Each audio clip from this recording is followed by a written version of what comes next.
ভুট্টার অধিক ফলন পাওয়ার জন্য দুইটা টিপস আছে, যে দুইটা টিপস আজকের এই ভিডিওতে শেয়ার করব। তো যে সকল চাষি ভাইয়েরা ভুট্টা চাষ করেন তারা এই ভিডিওটি সম্পূর্ণ দেখতে থাকুন।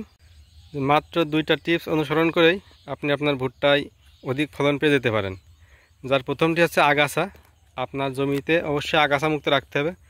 যদি আপনার জমিতে এই রকম আগাছা থাকে তাহলে কিন্তু কোনোভাবেই আপনি ভুট্টায় ভালো ফলন পাবেন না।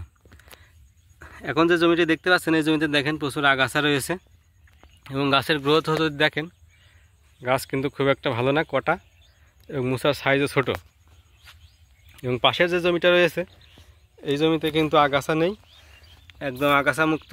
এবং গাছ দেখেন গাছের গঠন অনেক মোটা এবং যে মুসাগুলো দেখছেন সে মুসাও কিন্তু বড় বড়।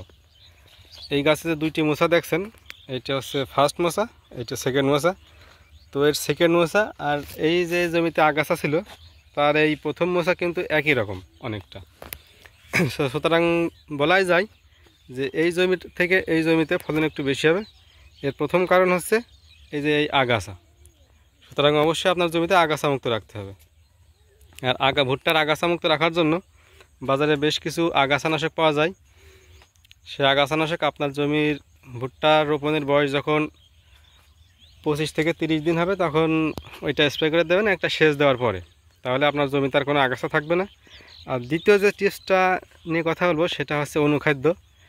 আপনারা ভুট্টায় যে যে সার ব্যবহার করেন না কেন, ইউরিয়া, পটাশ, ডিএপি, টিএসপি যে সার ব্যবহার করেন না কেন, সাথে দুইটা অনুখাদ্য ব্যবহার করবেন, তাহলে ভুট্টার ফলন দেখতে পারবেন কেমন হয়। তো সেই দুইটা অনুখাদ্য আছে, একটা সালফার 80% আর একটা হচ্ছে আপনার বোরন 20%। তো সালফার বিঘা প্রতি 2 কেজি আর বোরন বিঘা প্রতি 1 কেজি হারে দিলেই ভুট্টার একটা বাম্পার ফলন কিন্তু আপনারা পেয়ে যাবেন। তো এই ছিল আজকের আলোচনা। দেখা হবে নতুন কোনো ভিডিওয়। ততক্ষণ পর্যন্ত সুস্থ থাকুন, সুন্দর থাকুন। আল্লাহ হাফেজ।